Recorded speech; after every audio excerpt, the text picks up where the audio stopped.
बच्चा पार्टी बच्चा पार्टी बच्चा पार्टी बच्चा पार्टी बच्चा पार्टी। मददगार बंदर। रिंकू बंदर जंगल के सबसे मददगार और दयालु जानवरों में से एक था। उसके स्वभाव से जंगल के कुछ जानवर खुश थे तो कुछ जानवर बहुत ज्यादा परेशान थे, क्योंकि बिना ये जाने कि किसे मदद की जरूरत है और किसे नहीं, रिंकू बंदर हर किसी की मदद करने पहुंच जाता था। जिस वजह से जिन्हें मदद की जरूरत होती थी वो तो खुश हो जाते थे और जिन्हें मदद की जरूरत नहीं होती थी वो परेशान हो जाते थे। एक दिन रिंकू बंदर पेड़ों में उछल कूद कर रहा था, तभी उसने देखा कि एक कछुआ जमीन पर उल्टा पड़ा खुद को सीधा करने की कोशिश कर रहा है, लेकिन वो सीधा नहीं हो पा रहा। रिंकू तुरंत उसके पास पहुंचा और उसने कछुए को पलटकर सीधा कर दिया। रिंकू की मदद से खुश होकर वो कछुआ बोला, तुम्हारा बहुत बहुत धन्यवाद। अगर तुम सही समय पर ना आते तो ना जाने मैं कब तक उल्टा पड़ा रहता। कछुए की बात सुनकर रिंकू खुश हो गया और बोला, इसमें धन्यवाद कहने की क्या बात है कछुआ भाई, यह तो मेरा काम है। इतना बोलकर रिंकू जंगल के दूसरे जानवरों की मदद करने के लिए निकल पड़ा। कुछ देर इधर उधर उछल कूद करने के बाद रिंकू ने देखा कि तालाब में एक गिलहरी डूब रही है।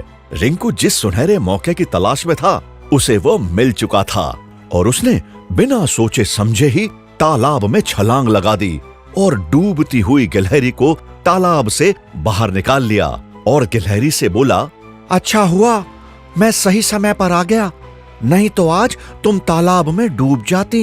लेकिन रिंकू की उम्मीद के उलट गिलहरी मदद के बदले धन्यवाद बोलने की बजाय उसे डांटने लगी। तुमने मुझे तालाब से क्यों बाहर निकाला? मैं डूब नहीं रही थी बल्कि तैरना सीख रही थी। गिलहरी की डांट सुनकर रिंकू तुरंत वहां से चला गया। उसकी डांट सुनकर रिंकू बहुत उदास हो गया था।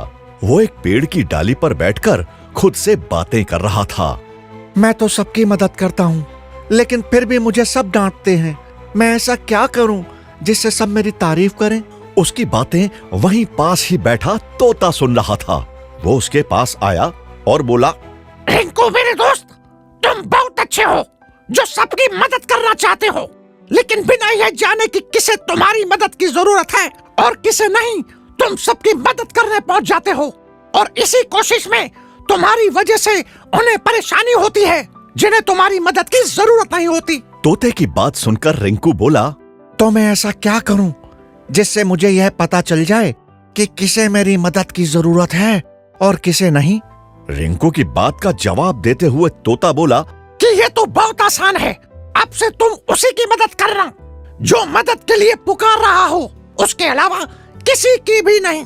तोते की बात रिंकू समझ चुका था और उस दिन के बाद से उसने ठीक वैसा ही किया जैसा बंदर को उसने करने को कहा था।